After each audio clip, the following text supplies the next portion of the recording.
കഴിഞ്ഞ സാമ്പത്തിക വർഷം മാത്രം 1,34,00,000 വർക്കാണ് ഇവർ ചെയ്തത്. പ്രകാശം പരത്തുന്ന പെൺകുട്ടിയുടെ കഥ നമ്മൾ വായിച്ചറിഞ്ഞിട്ടുണ്ട്. എന്നാൽ ഇനി ഞാൻ പറയാൻ പോകുന്നത് പ്രകാശം പരത്തുന്ന പെണ്ണുങ്ങളുടെ കഥയാണ്. കഠിനാധ്വാനത്തിന്റെ ബലത്തിൽ ജീവിത വിജയം നേടിയ ഒരു സംഘം പെണ്ണുങ്ങളുടെ കഥ.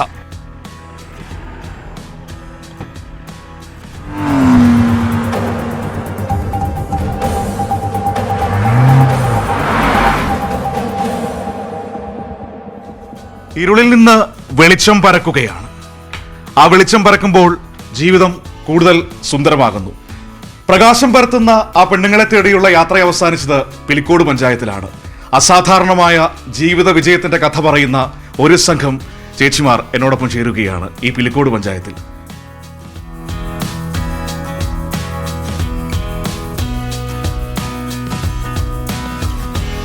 അപ്പൊ ഈ വെളിച്ചം പോലെ തന്നെ നിങ്ങളുടെ ജീവിതം ഇന്ന് സുന്ദരമാണോ?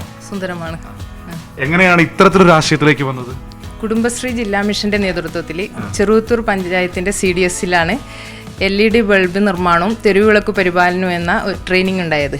ആ ട്രെയിനിങ്ങിന്റെ സർക്കുലർ കുടുംബശ്രീയിൽ വായിച്ചപ്പോൾ വ്യത്യസ്തമായ ഒരു മേഖലയായതുകൊണ്ട് ആ ട്രെയിനിങ്ങിൽ പങ്കെടുക്കാമെന്ന് തീരുമാനിച്ചു. അതായത് സാധാരണ ആരും അധികം കൈവെക്കാത്തൊരു ഏരിയയാണ് ഈ ലൈറ്റ് നിർമ്മാണവും അതിന്റെ പരിപാലനവും ഒക്കെ അല്ലേ? അതെ.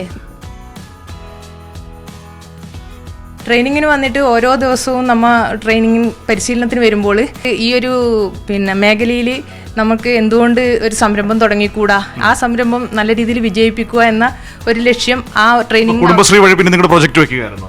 അതെ, കുടുംബശ്രീ ജില്ലാ മിഷനാണ് നീലേശ്വരം ബ്ലോക്കിനകത്തുള്ള 5 പഞ്ചായത്തുകളിലെയും നീലേശ്വരം മുനിസിപ്പാലിറ്റിയിലെയും കുടുംബശ്രീ അംഗങ്ങളെയും കുടുംബശ്രീ കുടുംബാംഗങ്ങളെയും ഉൾക്കൊള്ളിച്ചിട്ടാണ് നമ്മൾ ഈ സംരംഭം ആരംഭിച്ചത്.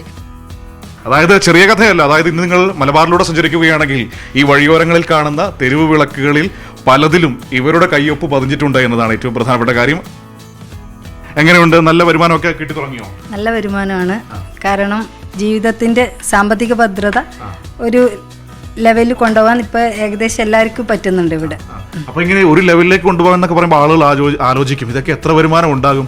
എത്ര വരുമാനം നിങ്ങൾക്ക് അറിയാവോ? കഴിഞ്ഞ സാമ്പത്തിക വർഷം മാത്രം 1,34,00,000 വർക്കാണ് ഇവർ ചെയ്തത്. ഇപ്പോൾ നമ്മൾ ഈ സംസാരിക്കുന്ന സമയത്ത് അടുത്ത സാമ്പത്തിക വർഷം പകുതിയായിട്ടേ ഉള്ളൂ. 1 കോടി ക്രോസ് ചെയ്തിരിക്കുന്നു അല്ലേ? 1 കോടി ക്രോസ് ചെയ്തിരിക്കുന്നു. അപ്പൊ ഒന്ന് ഓർത്ത് നോക്കൂ എത്രമാത്രം സാമ്പത്തിക ഭദ്രതയാണ് നമ്മുടെ ചേച്ചിമാർ ഉണ്ടാക്കിയിരിക്കുന്നതെന്ന്. എത്ര പേരുണ്ട് നിങ്ങളാകെ? ഞങ്ങൾ 13 പേര്, 4 ജെന്റ്സ്, 9 ലേഡീസ്. വലിയൊരു സപ്പോർട്ട് എല്ലായിടത്തും കിട്ടുന്നുണ്ടോ? ഫാമിലിയിൽ നിന്നും പിന്നെ നമ്മൾ ഫീൽഡിൽ പോകുമ്പോൾ ഫസ്റ്റ് ഒക്കെ ലേഡീസ് ഫീൽഡിൽ പോകുന്നുണ്ടായിരുന്നു. അപ്പൊ അന്നേരം എല്ലാവരും നല്ലൊരു ഇതായിരുന്നു. ഇപ്പൊ സാധാരണഗതിയിൽ കുടുംബശ്രീയെ കുറിച്ച് പറയുമ്പോൾ കുടുംബശ്രീ എക്കാലവും മികവുറ്റതായി നിൽക്കുന്നത് സ്വാഭാവികമായി LDF സർക്കാരിന്റെ കാലത്താണ്. ഇപ്പൊ 2 LDF സർക്കാരുകളാണ് കടന്നുപോയിക്കൊണ്ടിരിക്കുന്നത്. സർക്കാർ സംവിധാനങ്ങളിൽ നിന്നൊക്കെ നല്ല ഇടപെടലുണ്ടായിരുന്നു. ഇടപെടലുണ്ടായിരുന്നു. നമുക്ക് വർക്ക് ഓർഡറും എല്ലാം പെട്ടെന്ന് എല്ലായിടത്തും ഇപ്പം കിട്ടുന്നുണ്ട്. നമുക്ക് നല്ല രീതിയിൽ പിന്തുണ നൽകിയതാണ് പിലിക്കോട് ഗ്രാമപഞ്ചായത്തിന്റെ ഭരണസമിതി. കാരണം നമുക്ക് വാടകയൊന്നും ഇല്ലാതെ തന്നെ ആദ്യം തന്നെ നമുക്ക് ഒരു ബിൽഡിംഗ് നൽകുകയും ആ സംരംഭം ആരംഭിക്കാനുള്ള സാങ്കേതിക സഹായം നൽകുകയും ചെയ്തിട്ടുണ്ട്. ഇങ്ങനെ ഒരു ആശയത്തിലേക്ക് പോകുന്നു എന്ന് പറഞ്ഞപ്പോൾ വീട്ടിലും നാട്ടിലുമൊക്കെ ഉണ്ടായ ഒരു പ്രതികരണം എന്തായിരുന്നു? ഇങ്ങനെ ഒരു മേഖലയിലേക്ക് വരുമ്പോൾ ആദ്യം വേണ്ടത് ഫാമിലി സപ്പോർട്ടാണ്. അത് എല്ലാവർക്കും 13 പേർക്കും അത് വീട്ടിൽ നിന്ന് കിട്ടിയത് കൊണ്ടാണ് നമ്മൾ ഇത്രയും വ്യത്യസ്തമായ ഒരു മേഖലയിലേക്ക് എത്തിയത് തന്നെ. കുറേ അംഗീകാരങ്ങൾ ഇപ്പോൾ നിലവിൽ ഗ്രാമീണത്തെ തേടി എത്തി. അത് തന്നെ നമ്മളെ സംബന്ധിച്ചൊരു വലിയ കാര്യമാണ്.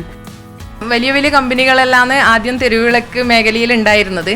എന്നിട്ട് നമ്മ ചെയ്യുമ്പോൾ കുടുംബശ്രീ സംരംഭമായതുകൊണ്ട് ഇത് ഏറ്റെടുത്ത് നടത്താൻ പറ്റുമോ എന്നുള്ളൊരു സംശയം എല്ലാ പഞ്ചായത്തുകാർക്കും ഉണ്ട്. പക്ഷെ നമ്മ ഏറ്റെടുത്തതിന് ശേഷം ആ കമ്പനികളെയെല്ലാം തഴഞ്ഞുകൊണ്ട് തന്നെ നമുക്ക് ഓരോ വർഷവും പഞ്ചായത്തുകളുടെ എണ്ണം വർദ്ധിപ്പിക്കുവാനും നല്ല രീതിയിൽ പ്രവർത്തനം നടത്താനും സാധിക്കുന്നുണ്ട്. അപ്പോൾ നമ്മുടെ നഗരങ്ങളിലും ഗ്രാമങ്ങളിലുമൊക്കെ തെരുവുവിളക്കുകളൊക്കെ സ്ഥാപിക്കുന്ന വലിയ പദ്ധതികൾ നാട്ടിൽ പലയിടങ്ങളിലും നടക്കുന്നുണ്ട്. അപ്പോൾ എനിക്ക് പറയാനുള്ളത് നിങ്ങൾ ഇങ്ങോട്ടേക്ക് കൂടി ഒന്ന് നോക്കുക. ഇവിടെ ഒരു സംഘം വനിതകൾ മഹത്തായ ഒരു ആശയവുമായി വലിയ തോതിൽ മുന്നോട്ട് പോകുന്നുണ്ട്. അവരെ കൂടി പരിഗണിക്കുക. നമ്മുടെ നാട്ടിൽ നിന്ന് ഇങ്ങനെയുള്ളവർ ഉയർന്നു വരട്ടെ. അതാണല്ലോ നാടിന്റെ ഏറ്റവും വലിയ മാറ്റവും. ഞാൻ ആ മാറ്റത്തെക്കുറിച്ച് പറയുമ്പോൾ വോട്ട് ചെയ്യാൻ പോകുന്നതിനെ കുറിച്ച് ചിന്തിക്കുന്നുണ്ടോ? പോകുമ്പോൾ മനസ്സിലെന്തായിരിക്കും? ഈ പറയുന്ന മാറ്റവും വികസനവും ഒക്കെ തന്നെയായിരിക്കും. വികസനത്തിനാണോ വോട്ട്? വികസനത്തിന് വോട്ട്. അപ്പോൾ വികസനത്തിന് വോട്ട് ചെയ്യാൻ പോകുന്ന ഒരു സംഘം ആളുകളുടെ മുന്നിൽ നിന്നാണ് ഇന്ന് ഇവിടെ നിന്ന് നാട്ടുവണ്ടി യാത്ര പറയുന്നത്. അപ്പോൾ നമുക്ക് മറ്റൊരിടത്ത് വീണ്ടും കാണാം.